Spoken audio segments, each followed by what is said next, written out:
आप सभी को राधे राधे, जय श्री श्याम। दोस्तों, मैं ब्लॉग बनाती हूँ और आप सभी लोग देखते होंगे, देखते हैं, लेकिन राधे राधे कोई कमेंट्स में नहीं लिखते। तो मैं चाहती हूँ आप सभी लोग राधे राधे कमेंट्स में ज़रूर लिखा करें, और जिससे कि हमें पता लगेगा कि आप सभी को अच्छा लगता है। थोड़ा बड़ा ज़रूर हो जाता है, लेकिन कुछ ना कुछ उसके अंदर छिपा होता है। थोड़ा हम अपने मन से ही बना लेते हैं, इसको कोई चीटिंग करके नहीं बनाते। तो आगे के ब्लॉग में राधे राधे ज़रूर लिखें, ज़रूर। आज मैं टॉपिक लेती हूँ, जब बेटी ससुराल जाती है तो उसका वहाँ रहना किस तरीके का होता है और उसे निभाना किस तरीके से पड़ता है। जब बेटी ससुराल जाती है तो वो किसे एक नया माहौल मिलता है, नया माहौल मिलता है। उसे सामंजस्य बिठाना कभी कभी बहुत ज़्यादा भारी पड़ता है, क्योंकि उसे चुनौती मिलती है उसको किस तरीके से उसका सामंजस्य बिठाया जाए, क्योंकि वो डर भी लगता है उसको, और एक भय भी होता है, क्योंकि नए घर में जाती है। आजकल तो बड़ा माहौल ख़राब चल रहा है कि पहले से ही फ्रेंड बन जाते हैं और वो आना जाना भी कर लेते हैं घर परिवारों में। लेकिन जो नई लड़की अपने परिवार में जाती है, नई घर में जाती है, उसको बड़ा भारी पड़ता है वहाँ रहना और यहाँ सब कुछ सीखना। ससुराल का माहौल सबसे अलग होता है, कुछ नया होता है उसके लिए, क्योंकि जब नए घर में जाएंगे तो हमें कुछ पता नहीं होता कि वहाँ का क्या रीज़न होता है। इसलिए बदलाव करने के लिए वो सोचती है, लेकिन वो खुद को तैयार नहीं कर पाती। तो बदलाव करना हमें धीरे धीरे ही पड़ेगा, एक साथ नहीं हो सकता। हर किसी की आदतें अलग अलग होती हैं, क्योंकि वहाँ अलग अलग होती है। 4 लोग हैं तो चारों की हैबिट अलग अलग होती है। जैसे हमारी मायके में अलग अलग होती है सभी बहन भाइयों की, ऐसे वहाँ भी अपनी अपनी अलग होती हैं। लेकिन अनजान बेटी जब आती है तो वो समझ नहीं पाती है। तो खुद को तैयार वो कैसे करे, कैसे समझे कि वो इसका नेचर कैसा है, उसका नेचर कैसा है, उसका कैसा है, तो उसे समझने में थोड़ा टाइम लगता है। तो दोस्तों, परिवार के मेंबरों को भी उसको टाइम देना चाहिए और उसको एक बच्चे की तरह, खिलौने की तरह उसे उसके साथ खेलना चाहिए और बातचीत करनी चाहिए, जिससे कि वो धीरे धीरे आप सभी लोगों के साथ में घुल मिल सकें। हर किसी आदत की सोच, आदमी की सोच अलग होती है, उसकी सोच अलग होती है। हर मेंबर की, सास की, ससुर की, जेठ की, जेठानी की, हर किसी की सोच अलग अलग होती है। इसलिए जल्दीबाजी में कोई भी राय ना लें। क्यों कि हम जल्दी से अगर कोई भी राय ले लेते हैं, अपने मन से कोई कार्य कर लेते, तो हो सकता है कि उनको बुरा लग जाएगा। तो दोस्तों, हमें सब कुछ देखना है वहाँ जा कर के कि कौन कैसे कर रहा है, सबको देखना है पहले चुपचाप से। किसी के साथ हमें जल्दी से अपना डिसीजन नहीं लेना।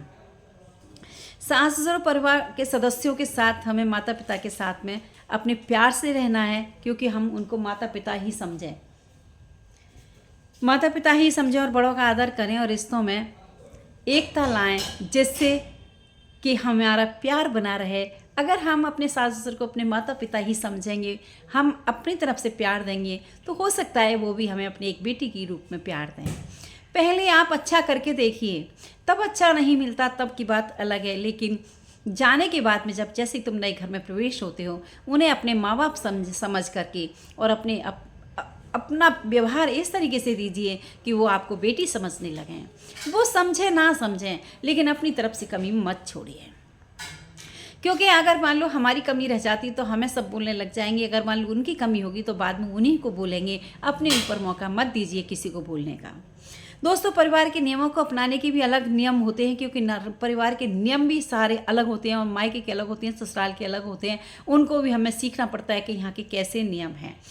हर परिवार के रीति रिवाज उन्हें अपने अपने अलग अलग होते हैं। मायके के रीति रिवाज अलग होते हैं और ससुराल के अलग होते हैं। उससे उन्हें सीखने में भी हमें बहुत टाइम लगता है।